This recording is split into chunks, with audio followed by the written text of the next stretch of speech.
Live from New York City this morning. Good morning, good morning. 4-day losing streak on the S&P 500, down 5% over those 4 days. Can we snap that? The countdown to the open starts right now. Everything you need to get set for the start of U.S. trading. This is Bloomberg, The Open, with Jonathan Ferro.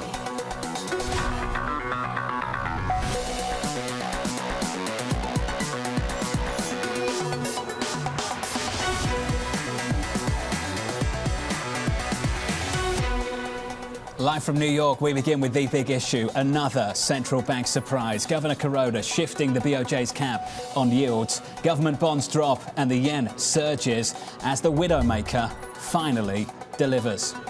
This was a shock. Shocked by the moves overnight. Bank of Japan tends to like surprises. No, and then bang, here we go, you get the move. The genie's out of the bottle here. Genie's out of the bottle. This is the first step of many. Very sharp reaction in the market. Could lead to real shocks day after day and week after week. Upward yield pressure across the board. We're seeing these yield rises. The pressure on Treasury yields is going to be higher. We're looking for 4% on US 10s. People might risk reading a little bit too much into it. Yields will need to rise in Q1. Every central bank around the world is literally adding to market volatility. We're on the pathway to normalization, and the market is going to be pretty volatile as we progress along that path. It's a tough road to travel for the investors.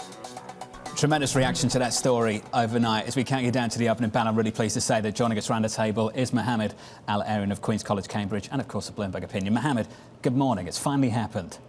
It is the start of a process. Yes, it has finally happened. You warned about it back in October in a column in the Financial Times. I believe it was right at the very end of October. You said this looms large over the market. We have a new range, a new band for the BOJ. The upper range, the upper limit of that band is now 0.5. We haven't tested that today. For me, this hasn't had the reaction I thought it would have in global markets. You think this is what would take place based on what you've seen so far? Yes. Look, what they're trying to do is an orderly, slow exit from an unsustainable monetary policy regime. Now, they can't say that, but that's what they're trying to do. So they did two things today that were quite smart, John. First, they increased QE. They're basically telling you, if you want to test the 50 basis points, come to me, and I can absorb as many bonds as you want to sell. So the first thing they're trying to do is no immediate testing of the ceiling. Second, they've chosen a low liquidity period to do this. Again, pretty smart. Now, the good news for them is I think they can control the process. That's actually good news for global markets because it doesn't force selling by Japanese institutions. However, over time, even this approach becomes unsustainable. There's a ton that we need to work through. The question I've asked all morning, and you've heard me ask it, so let me ask it of you. Do you believe this is a step towards normalization? Or is this the BOJ, and that's what they're trying to signal communicate this morning, basically resetting policy on a more sustainable path? They're very different things. Which one is it? It's absolutely the former. There's no doubt in my mind that this is the step towards normalization, but they're trying to make it a really long process, as unexciting as possible, so that it doesn't force selling by Japanese institutions. That's the big risk, and they've learned it from what happened in the UK. They've seen what happens in the UK when you shock the government bond market. When people have already optimized a low-yielding environment, they don't want this to happen. So yes, this is the beginning of the process. The genie's out of the bottle, whatever you want to call it, right? You've heard that phrase all day, but it's going to be, they're going to attempt a very slow process. I've heard pretty much everyone say the same thing on this, and it's interesting to me because the firms that were short the JGB market looking for this move, they're still short. You hear that from Schroders. Schroders say the market will now pressure the BOJ. We're adding to our short position and building our position in the yen. This has more legs. We're on it. Blue Bay said the same thing on Bloomberg TV this morning, although it's a small shift in the band. The genie is out of the bottle. There it is again. We will stick with our short JGB positions for the moment. Can you walk me through how you think this plays out from here? Is this a market that tests the limit of that upper band or respects it and waits for the BOJ's next move? How do you think this plays out? So I think in the very short term, it respects it. But there's a problem, John, which is that they are breaking the government bond market. So the notion of taking on more and more JGB on the balance sheet is not a sustainable notion at all. Already they own, as you know, a very high percentage of their government bond issuance. And that breaks one of the most critical markets in your ecosystem. So over the short term, I think that they can withstand testing, but over the long term, they're going to exit, and there's a risk of a disorderly exit. Well, let's talk about what a disorderly exit looks like. What do you think that looks like? How does that play out? When you say it's breaking, what does that actually look like? So think of a system that has optimized very, very low yields forever, and you start shocking it by higher yields. So how do you optimize a low yield? You basically lever some other risk factor. In the UK, the pension system levered the interest rate factor. In Japan, they have levered foreign credit. So if you look at ownership of all sorts of foreign securities, high ownership in Japan. So what everybody's worried about is the forced selling by Japanese institutions as they have to get back on side because the JGB side of the trade is losing money. Go on. So I think this is what you have to look at, and you have to understand what they're holding, and you have to understand the contagion, but it's not going to play out quickly. It's going to play out over time. There is a phrase that you used in your FT piece in late October, what happens in Japan stays in Japan. And I want to read out the quote for the audience at home that may not have read that piece. Japan's influence on the global economy and markets gradually declined. What happens in Japan stays in Japan became the mantra for many, but this could change if the Japanese authorities do not prepare well for what increasingly looks like an inevitable exit from its yield curve control policy. Now, yield curve control sticks, but it shifts. What happens in Japan stays in Japan. I can already hear you pushing back against that. So this year we've had a 200 basis point plus move on the US 10-year, the German 10-year, the UK 10-year. Before today, the Japanese 10-year has been totally unchanged. Do I think of this as the Japanese 10-year playing catch-up, or does that Japanese move push those others as well? Both. So you think of it as Japanese playing partial catch-up. They're not going to move to 100 basis points. Their economy is in a completely different place compared to the US in particular. But it is going to push other yields higher. And that's the problem for the marketplace. We had a very orderly process. We thought this year is about interest rate risk. We get it out of the way. The Fed catches up, the ECB catch up, and now we can get rid of interest rate risk. And next year will be about credit risk, about recession. What we're now learning is interest rate risk is not out of the way at all. And now we have to look at next year navigating both interest rate risk and credit risk. And that is why markets have been so jittery over the last few days. Well, let's talk about 2023 and the interest rate risk that still exists. I got the greatest quote this morning, and I can't share with you who it came from because they won't allow me to, but I'm happy to share the quote.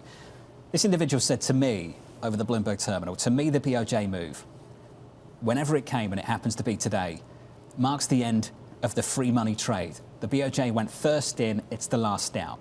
And my initial reaction to those words is, okay, but does it stick?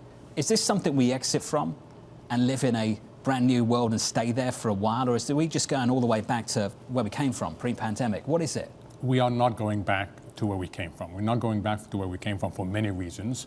One was the unintended consequences of a ridiculous regime of very low interest rates and infinite QE, so we're not going there. Inflation is not going to come down in an orderly fashion. We're going to get sticky inflation. When we get to 4%, there's going to be a major decision to be made by society as to what to do next. So no, we are not going to the old regime. We are exiting one regime and entering another regime of money being priced more appropriately. Sarah House of Wells Fargo talked about the last mile from 5% down towards 2%. We're making this move from close to double digits to 7, back to 5. They feel like easy hurdles, disinflation's here. But Michael at JP Morgan said something interesting recently. I'd love to get your response to it. He said, is the recent disinflation transitory? Do we get down to like 5 and then we're sitting there staring at that final mile and realizing how tough it is to get back down to 2? Is that how you see this playing out? Yeah, I don't know if it's 5, but certainly 4. So you've got to understand the inflation transition. It started out as very concentrated in energy and food. Then it shifted to the goods sector. At that point, the central banks could have controlled it, but they didn't. They were late. So now it's gone into the service sector. So two things happen. One is the goods sector disinflates for now, but that's going to stop at a certain point. Meanwhile, service inflation is much more sticky. It is much less sensitive to interest rates. So what you get is that disinflation is in fact transitory, he's right, and then the service and wage inflation becomes an issue. That is the transition we're looking at next year, and that suggests that we're going to get stuck at around 4%. So Fed says mission incomplete. They project 5% Fed funds. Markets saying rate cuts. Which one do we get? Yeah, and that's the big question mark, and that goes to the recession call. Do you believe the recession will be short and shallow? If you believe the short and shallow, then you would opt for the Fed 5%. If you believe that if we fall into recession, which we're likely to be, it will not be short and shallow, then the marketplace is more correct than that we're going to see a change in the interest rate regime. It all comes down to a recession call. What are you leaning into? I don't know, John. Just like I warned against people saying inflation was transitory, I warn against people immediately saying, oh, if we're in a recession, it'll be short and shallow. We have to understand the behavioral aspects of this. If I deliver bad news to you, the very first thing you'll do is try to reframe it as good news. So last year it was inflation is going to be a problem. No, don't worry, it's transitory. Now, people saying recession is going to be an issue. The answer is don't worry, they're going to be short and shallow. We don't know. There's lots of open questions. We simply don't know what a recession will look like. So in February, the Fed's got to set policy. They don't know either. What's the optimal policy response, given that you don't have a clue either what next year looks like? So they've got to get inflation under control. I mean, they have no choice. There will be collateral damage. There will be undue damage to the well-being of society because they are so late. But I agree with Chair Powell that the risk of not doing enough exceeds the risk of doing what you need to do. Do you think he still believes that? I do. Because I got a sense that that balance of risk for him has shifted in the last couple of times he spoke. Do you still think that the risks are that asymmetric into next year? Do I think it? Yes. Do I think the Fed thinks it? Yes. When you have 17 out of 19 FOMC participants predicting a Fed funds rate of over 5%, yeah, that has a lot of information content. We've got to talk about the price we're going to pay for this. You mentioned some of the pain. Chairman Powell warned about it at the end of August. Neil Ferguson wrote a piece on Bloomberg Opinion, and I'll say this so you don't have to, but Neil's pieces are like, 2 hours long. I got through it. And there was an interesting line in there from Neil. There always is one. The second fastest hiking cycle since World War II. The prices that we're going to have to pay for that, both on the market side and the economic side. And can we start with the markets first? I'm struggling to get my hands around the idea that you can have 400 basis points of tightening in 9 months, and the price we're going to pay for blowing up a decade of loose policy is 20% on the S&P. Just 20% on the S&P, and that's it. We move on. Things get better next year. Do you believe that that's the price that we're going to pay for a tightening cycle this fast, this quick? So first, as an investor, you've paid more than that. You've paid your loss on your risk assets. You've paid a complete erosion of any risk mitigation in the diversified portfolio. That is big, John. The fact that there was nowhere to hide for a whole year, that's a big issue. And then you've also had unsettling volatility, which makes people do silly things. So it's not just returns, it's returns, correlation, and volatility that have hit you in a big way. Is it done? No, it's not. That's why I'm saying, the hope had been that interest rate risk would be behind us, but we are paying for the consequence. We're paying the consequences of the Fed being late. The front-loaded interest rate cycle is a big deal. You cannot shock a system with such front-loaded rate hikes without collateral damage. Just remember that. You're going to stick with us for the hour? I am. This is good. You get to read a couple of teasers along the way as well. I'm looking forward to that. Coming up, why Morgan Stanley thinks we're about to confront real profit pain. The spread between our forecast now and what the consensus is modeling for next year is as wide as we have seen since the summer of '08. We're looking for an earnings recession. That conversation up next with JP Morgan's Jack Caffrey, Mike Schumacher of Wells Fargo, and the wonderful, the brilliant Mohammed Al-Arian.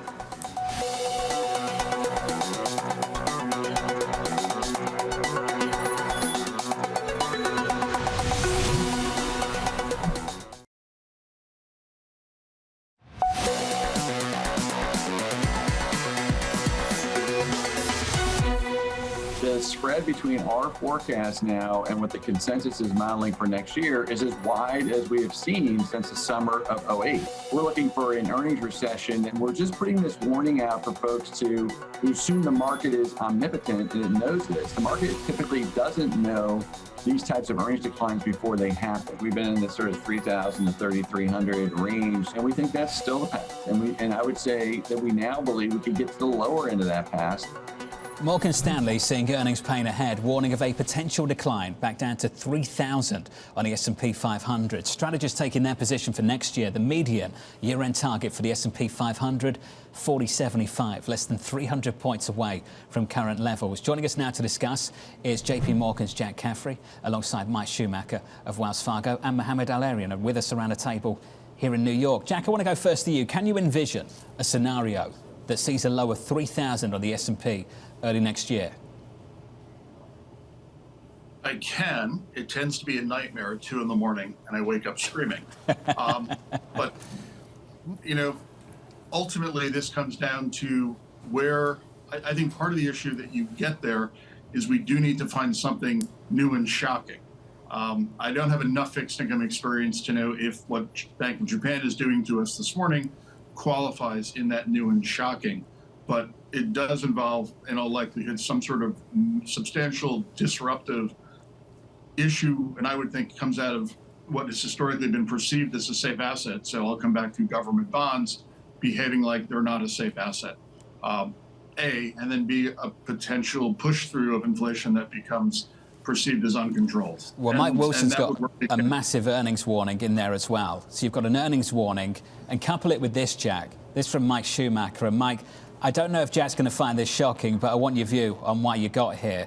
The 10-year real yield you see back at 175 in 3 months. Mike, you go on to say that nominal yields on a 2-year get back to the high 4s, on a 10-year get back to 425.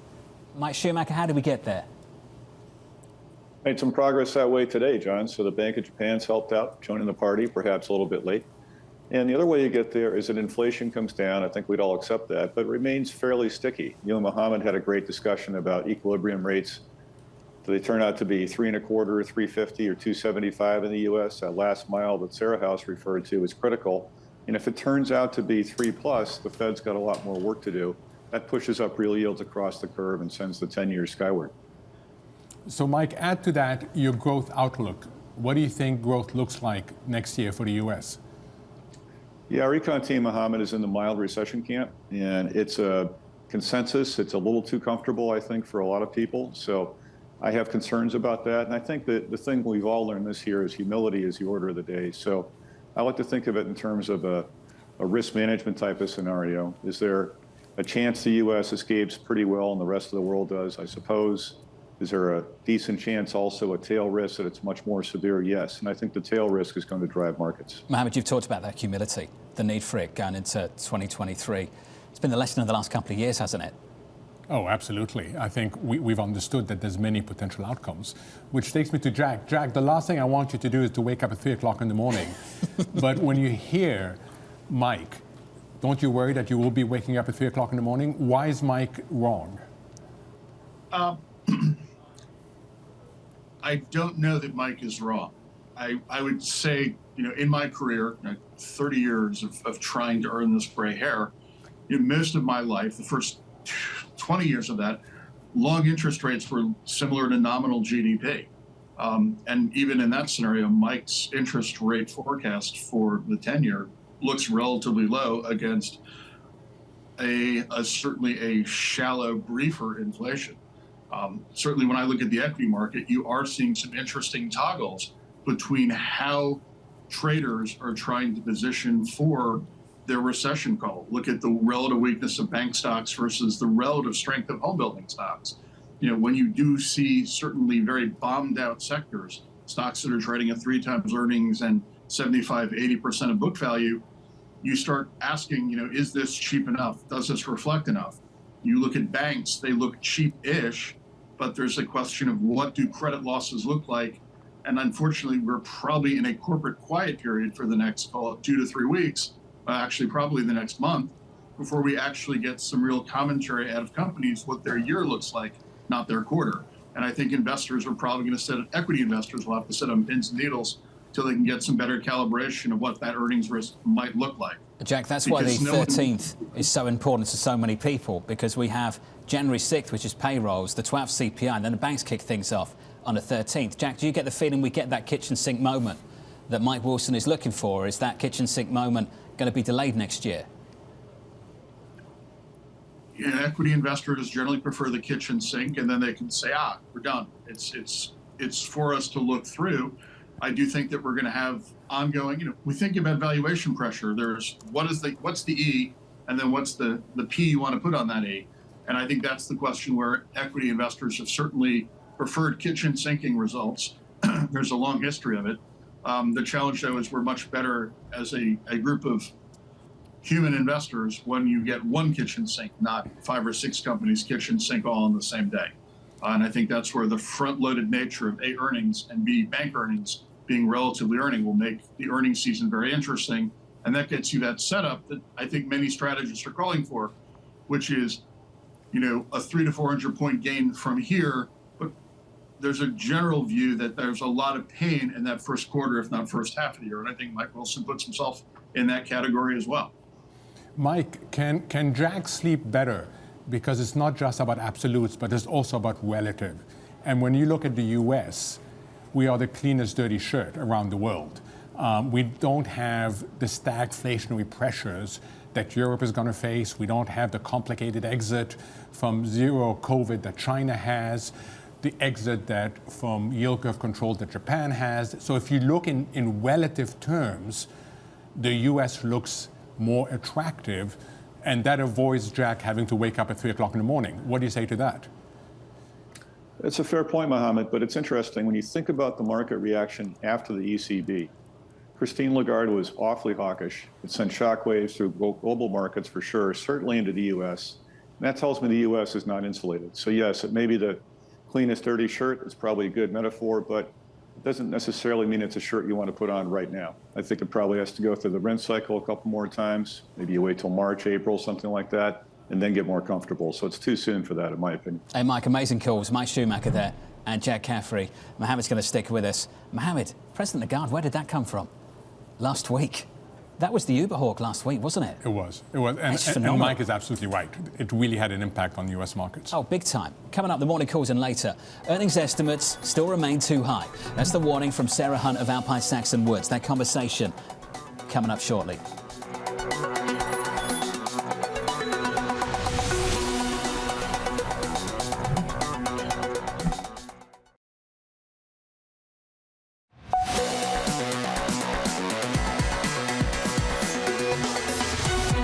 About 5 minutes away from the opening bell, equities down just 0.33% on the S&P. Let's get you some morning calls. First up, JP Morgan downgrading Whirlpool to neutral, saying margin concerns will continue due to the highly promotional environment. The second call from Deutsche Bank downgrading Spirit Airlines to hold, expecting the stock to be range-bound until regulators approve its JetBlue merger. That stock down about 1%. And finally, Evercore and Mizuho cutting their price targets on Tesla. The analysts both citing demand concerns. That stock down another 2%. Coming up, Sarah Hunt sounding the alarm on US profits, joining a growing chorus on Wall Street. That conversation up next.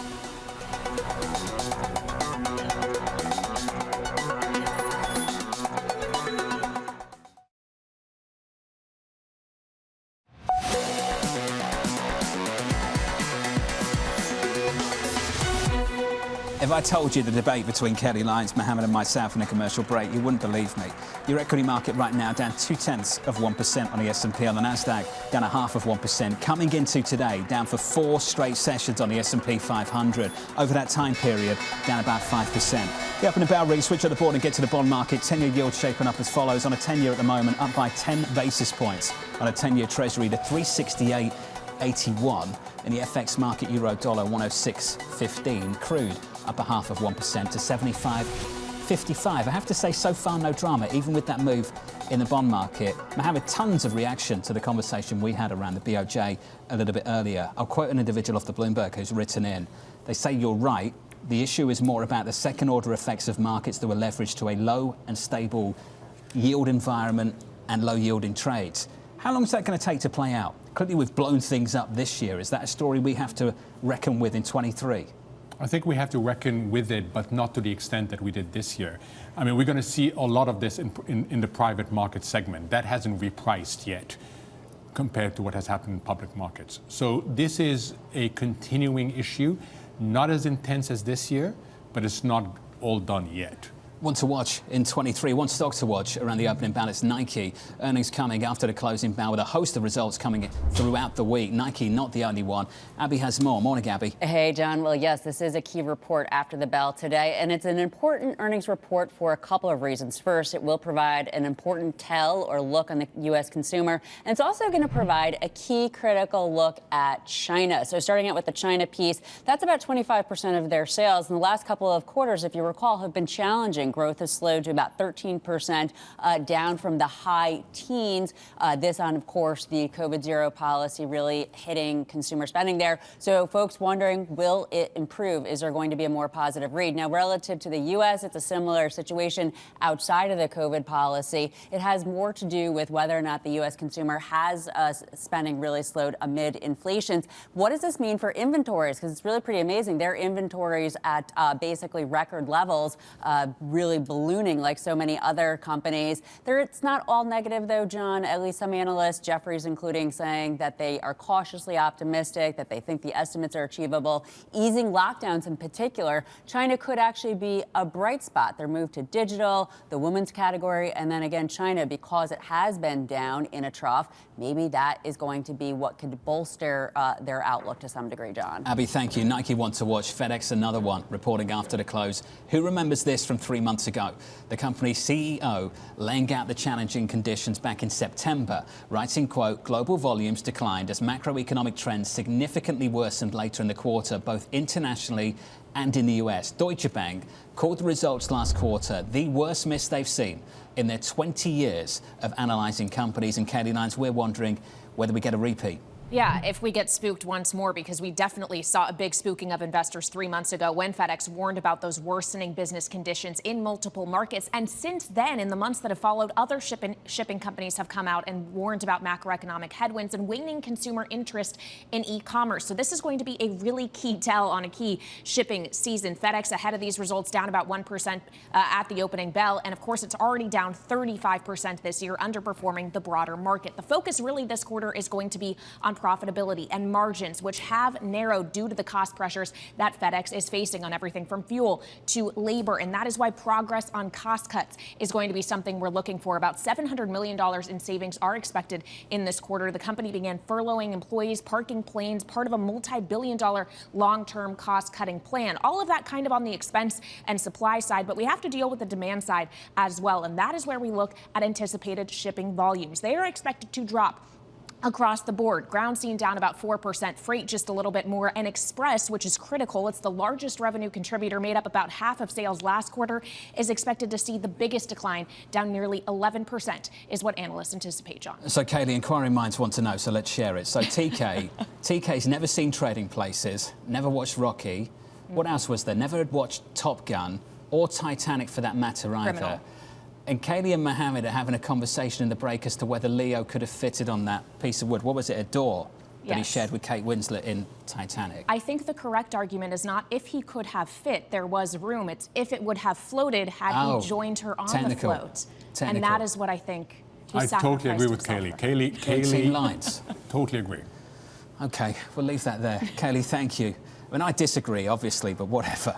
4 minutes into the session, equities look like this. On the S&P, we're down 0.25%. On the Nasdaq, down 0.5%. 5-day losing streak on the S&P. Sarah Hunt of Alpine Saxon Woods warning that earnings estimates are still too high. Consensus estimates still show about 5% growth. It is difficult to see how we get that if we get the recession we all seem to be looking for. And the soft landing that is the best case scenario seems to be predicated on little or no damage to earnings in 23. Sarah, I'm pleased to say, is with us right now. So, Sarah, I had this conversation with Mike Wilson of Morgan Stanley yesterday. We're all talking about it. It seems to be well understood. Why isn't it priced?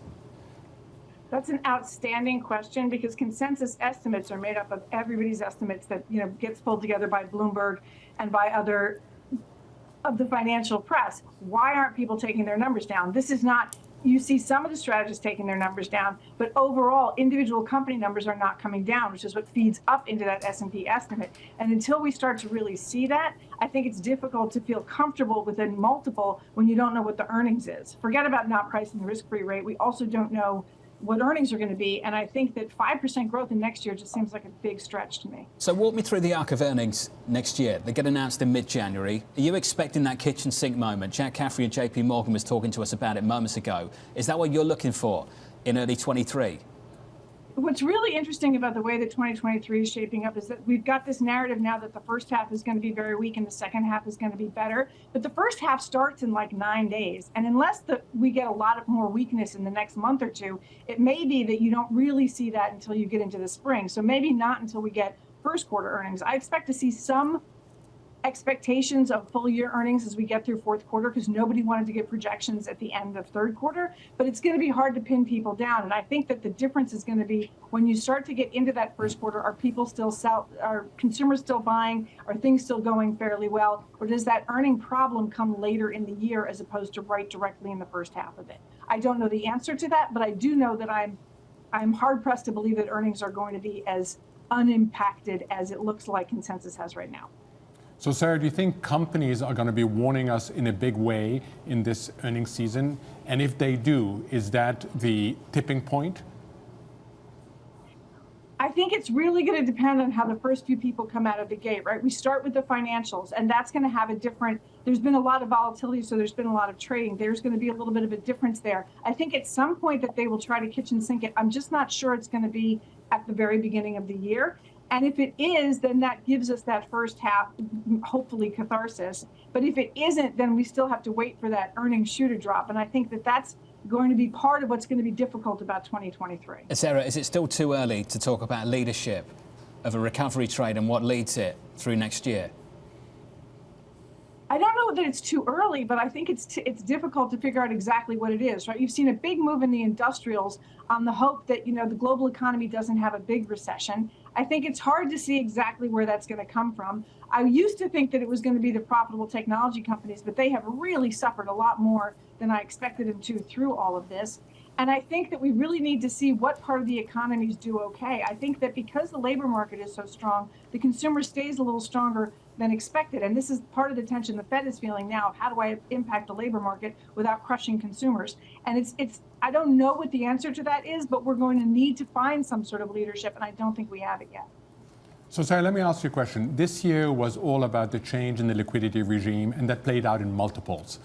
Next year is all about the economy. Do we get a recession? What does it look like? And that plays out in earnings. Take me to the stage after that. Do we get back to multiples at all, or do we just go through multiples, earnings, and then it's a clear pathway? Well, I think part of the reason that you're okay with higher multiples is that the earnings have been higher. So I don't think that just earnings alone doesn't also impact multiples, because at some point there's an aspect of, I see the earning picture getting worse and worse, and I'm still paying 15 times. Well, that 15 times, that E number has changed. So now I'm paying 15 times a smaller number. I'm not sure that it's easily as clean as that, but I also think that this is where everyone is looking to get through this so that we can see what comes out on the other side. But we're not even through it yet. The Fed's not even finished raising. You just added Japan to the mix in countries that are adding to the tightening of global monetary conditions. And how that plays out through the economy and through earnings is still a question mark. So I hesitate to say that the multiple picture is completely finished yet, because that also ties into interest rates, and I'm not quite sure we're done yet. Hey, Sarah, wonderful, as always. Sarah Hunt there of Alpine Saxon, words on the latest. Mohammed, let's reset. You and I talked about this a million times this year. I'm going to butcher this, so correct me by all means. I think it was crisis in EM, it was recession in Europe, stagflation in the US. Is that what you were expecting this year, looking out to next year? Little fires everywhere in EM, not crisis in EM, but little fires everywhere. Are you still base case stagflation in America next year? Yes. If deflation part is compared to the 2% target, yes. But we are getting through it. I mean, that's the encouraging thing. We are getting through it, and the damage is not as bad as you would have expected based on history. So that's the good news. I'm trying to work out where the Fed is in all of that. You heard Sarah say, and I think this is really important, it goes back to something we've talked about all year together. How do you price risk if you can't price the risk-free rate? And if you have massive volatility around the risk-free rate as well. It appears to me that people are getting more comfortable with this idea that that's done with now, that maybe they push towards 5, but the next 50 basis points, next 100 basis points of tightening isn't all that important. Let's focus on the cuts. Do you think that's a mistake? So I think where the mistake comes in is not understanding that when you make a big policy error at the beginning of a process, it's almost impossible to get back into a world of first best. So the Fed made two big policy errors coming into this. First, the transitory inflation call, and then not moving fast enough. So now it's forced into a very front-loaded, and it's trying to push markets to a place that markets don't want to go. And that is the issue, is we cannot get back to a first best policy world. So you've got to worry about the unintended consequences of the policy regime. And I think that that is what the markets haven't quite understood yet. What mistake do you think this Fed's making at the moment? I think they're going to over-tighten, and they're not going to acknowledge that in a world in which the supply side has become the main issue, a 2% inflation target doesn't make total sense. It doesn't mean you change it, but it means... Well, you know where I'm going next, don't you? Right. They can't change it. I mean, it is impossible to increase an inflation target that you've missed consistently. Credibility, Argentina tried that. You don't want to go there. Look how it worked out. Right. But what they're going to try and do is try and convince us that we can have stable inflation at 3 to 4%, and it's not at the end of the world. They're going to try and do that. What happens if they try and do that? I think that's what they're going to have to do, because the alternative of crushing the economy is much worse. And they can't explicitly increase the inflation target. Look, they're in trouble. I wrote an article saying, you know, you've had 2 horrible years for the Fed, and trying to get back on side is not that easy when you've had 2 horrible years. It's hard to answer this question. If they tolerate 3 to 4 without explicitly changing the target, is that constructive for risk going into next year? If we can get to a stable inflation at 3 to 4, absolutely.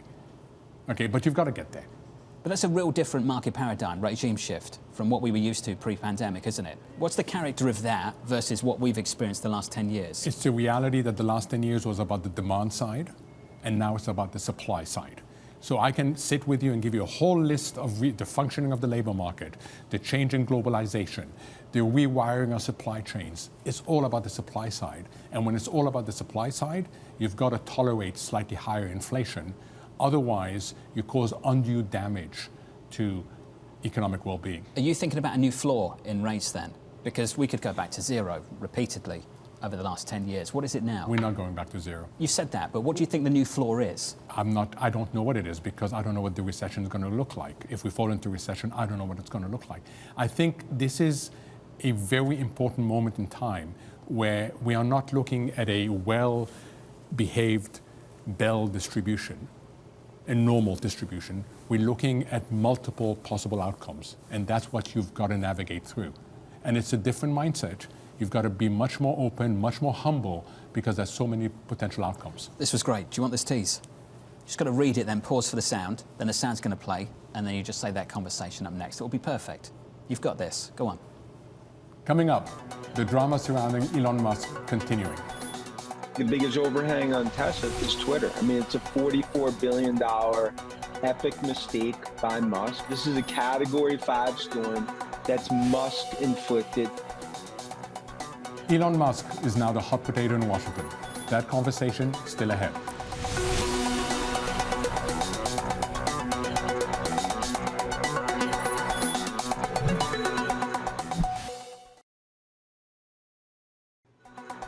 This is Bloomberg The Open. I'm Lisa Mateo, live in the principal room. Coming up, former U.S. Treasury Secretary Jack Lew. That conversation at 12 p.m. in New York, 5 p.m. in London. This is Bloomberg.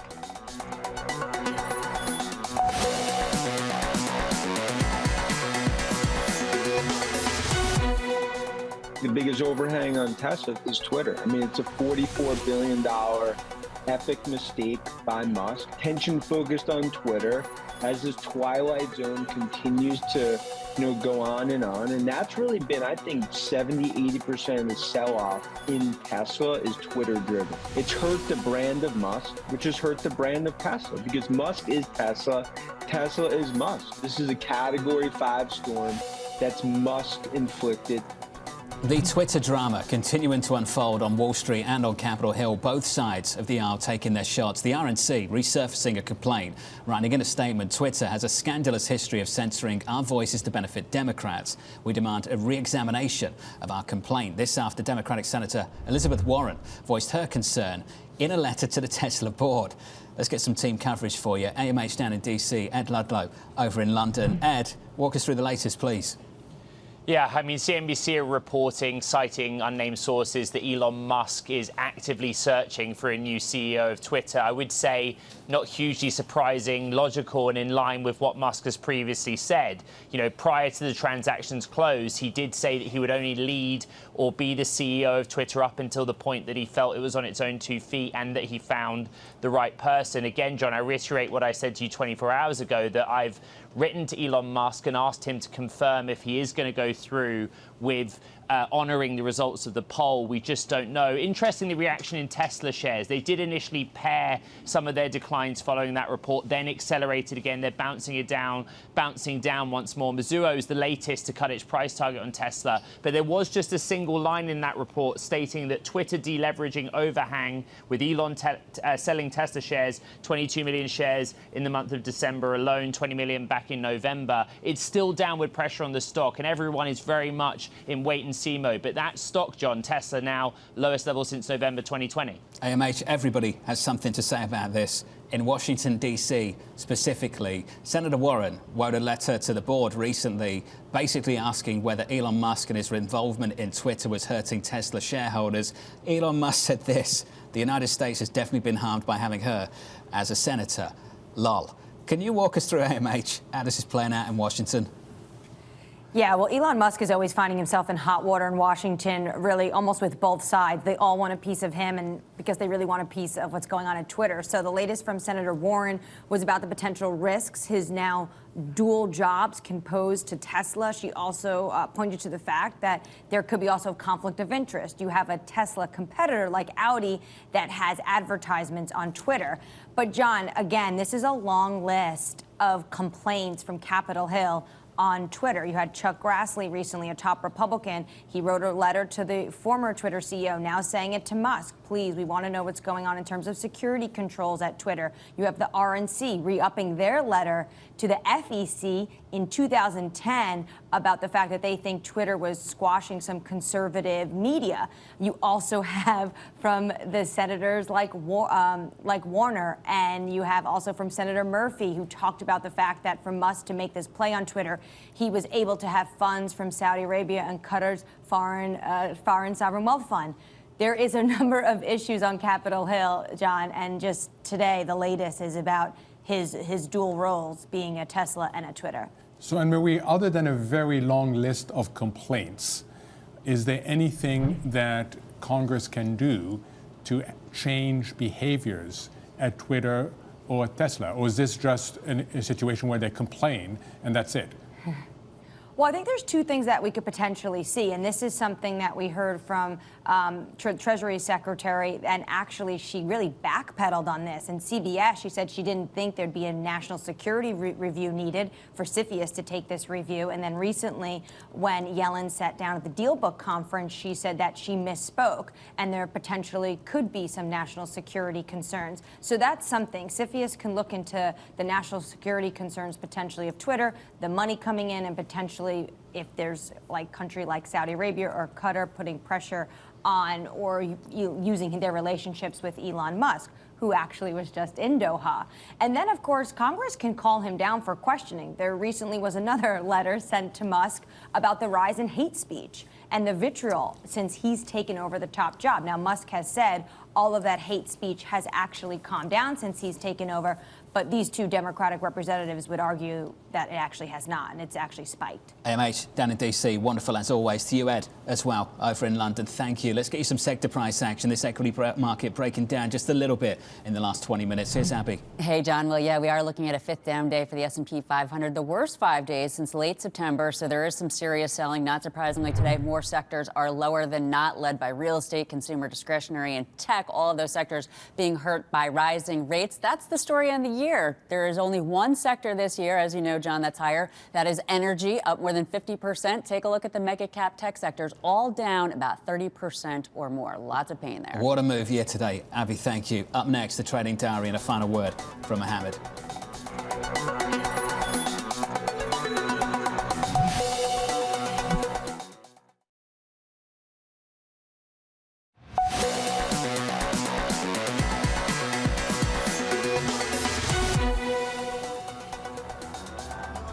What a moment for Lionel Messi, touching down with Argentina back home a little bit earlier in the last 24 hours. Mohammed capping off. What an amazing career that man has had, and it continues. Yeah, and I'm so happy for him, and I'm really happy that he's not retiring, because I think he has more to contribute to football. Just absolutely brilliant. Speaking of football, New York Jets. Just got this question over the Bloomberg Terminal subscriber. You've got to ask Mohammed his quarterback's preference going forward. Zach Wilson, Mark White. Mark White. Mark White. That's it, done. We had a whole hour, but you had to bring it up. You had to bring it up in at the very end. You haven't got the opportunity to leave now. But thank you for having me. Hey, thank you for being with us. Wonderful this year, Mohammed, and looking forward to covering the market with you through 2023. Thank you, sir. The brilliant Mohammed Al-Arian from New York City this morning. Good morning. This was the countdown to the Open. This is Bloomberg TV.